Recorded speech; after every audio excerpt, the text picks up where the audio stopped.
Hey guys, welcome to my YouTube channel Raghav classes. आइए synonyms antonyms का practice शुरू करते हैं। हमारा आज का पहला प्रश्न है प्रेडिकामेंट। प्रेडिकामेंट का आपको सिनोनिम बताना है, यानी पर्यायवाची बताना है। चार ऑप्शन दिए गए हैं, लूसेंट है, मर्सिनरी है, पिंक है और प्लाइट है।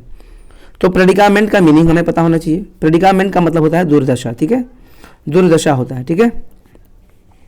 और इस हिसाब से अगर देखा जाए तो हमारा सही आंसर है डी, प्लाइट, क्योंकि प्लाइट का भी मतलब होता है दुर्दशा, ठीक है। लूसेंट का मतलब चमकीला होता है। मर्सिनरी का मतलब होता है भाड़े का सैनिक, जो पैसे लेकर के किसी के लिए लड़ता हो। भाड़े का सैनिक यानी पैसा लेकर के वो किसी के लिए भी लड़ सकता है। पिंक का हिंदी जानते ही होंगे, गुलाबी। अगला जो हमारा प्रश्न है इंस्टिगेट। इंस्टिगेट का मीनिंग हमें पता होना चाहिए। इंस्टिगेट का मतलब होता है भड़काना, ठीक है। चार ऑप्शन है, प्रोवोक है, सिंक है, इंटीमिडेट है एंड बोस्ट है। तो इंस्टिगेट का मतलब होता है भड़काना, ठीक है, किसी को भड़का देना। और इसके लिए अगर सही ऑप्शंस की बात करें यानी सिनोनिम की बात करें तो सही आंसर है ए। बहुत ही आम शब्द है ये, प्रोवोक, भड़काना। वैसे सिंक का मतलब होता है डूब जाना, और इंटीमिडेट का मतलब होता है किसी को धमकाना, ठीक है, धमकाना। और बोस्ट का मतलब होता है डींग हाँकना। तो इंस्टिगेट मतलब भड़काना, किसी को उकसा देना, और प्रोवोक का भी मतलब होता है किसी को उकसा देना। अगला प्रश्न है हमारा इंजॉय, ENJOY, जिसका हिंदी होता है आनंद उठाना। बहुत ही सिंपल सा वर्ड है। चार ऑप्शन दिए गए हैं, इंट्रिकेट है, अपिश है, रलिश है एंड ड्राउन है। तो भाई क्या हो सकता है इसका आंसर? तो इंजॉय का हिंदी होता है आनंद उठाना या मजा लेना किसी चीज़ का। और हम ऑप्शंस की बात करें तो सही आंसर है हमारा सी, क्योंकि रलिश का मतलब भी होता है आनंद उठाना या मजा लेना। वैसे इंट्रिगेट का मीनिंग आपको पता होना चाहिए। इसका हिंदी होता है जटिल, पेचीदा। और अपिश का मतलब होता है घमंडी, एरोगेंट जिसे कहते हैं। और ड्राउन का मतलब होता है डूब जाना, ठीक है। अगला प्रश्न है हमारा एंटोनिम्स, यानी विलोम आपको बताना है। आपको विलोम बताना है। और अलाइव, अलाइव का मतलब क्या होता है भाई? अलाइव का मतलब होता है जिंदा, ठीक है, जिंदा। और इसके लिए चार ऑप्शन दिए गए हैं। लाइव है, लाइव मतलब भी जिंदा होता है, या लीव मने रहना भी होता है। डिजीज बीमारी, इल मतलब बीमार, और डेड मने मरा हुआ। तो जिंदा का उल्टा होता है मरा हुआ, ठीक है। तो आंसर होगा सी। बहुत ही सिंपल था। अगला प्रश्न है हमारा गैरुलस। गैरुलस का मीनिंग क्या होता है भाई?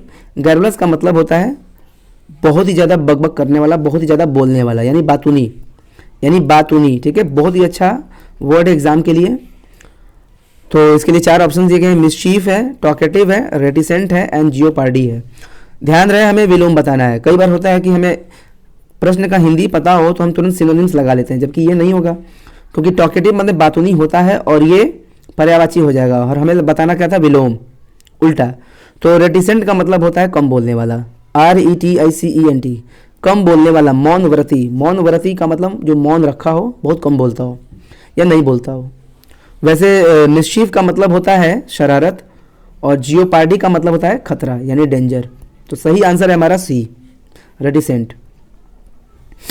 अगला वर्ड है हमारा फिडिलिटी, FIDELITY। फिडिलिटी का मतलब क्या होता है? ईमानदारी, ठीक है, वफादारी या ईमानदारी, ईमानदारी। अब इसके लिए चार ऑप्शन दिए गए हैं हमारे पास। चीक है, डिसऑनेस्टी है, स्वेर है एंड लॉयल्टी है। तो फिडिलिटी का मतलब ईमानदारी, तो इसका उल्टा क्या होगा? यानी हमें एंटोनिम बताना था, और इसका विलोम होगा डिसऑनेस्टी, ठीक है ना। ईमानदारी का उल्टा बेईमानी, डिसऑनेस्टी। तो आंसर होगा बी।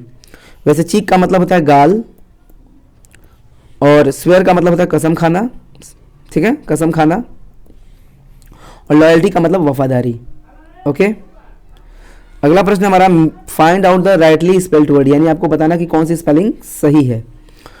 तो एक्सेसिव की स्पेलिंग है, चार दिए गए हैं, तीन गलत है, एक ही सही है। तो इसका जो सही आंसर है वो है ए, एक्सेसिव, जिसका हिंदी होता है अत्यधिक, ठीक है, अत्यधिक, ठीक है। नेक्स्ट आगे बढ़ते हैं। अगला हमारा जो प्रश्न है और लास्ट जो प्रश्न है हमारा, आपको बताना कि इसमें भी कौन सी स्पेलिंग सही है। इनडिस्पेंसिबल, ठीक है, तो बताना आपको कि कौन सी सही है। तो मैं बता दूं आपको, इसका आंसर होगा ए। इनडिस्पेंसिबल का मतलब होता है अनिवार्य। बहुत ही अच्छा वर्ड एग्जाम के लिए, स्पेलिंग में भी अक्सर पूछा जाता है, इसलिए आपको याद होना चाहिए। एसेंशियल, एसेंशियल का मतलब भी अनिवार्य, इनडिस्पेंसिबल का भी मतलब होता है अनिवार्य, ठीक है। तो याद रखिएगा। और वीडियो कैसा लगा जरूर बताइएगा। वीडियो को लाइक करिएगा, शेयर करिएगा। Thank you.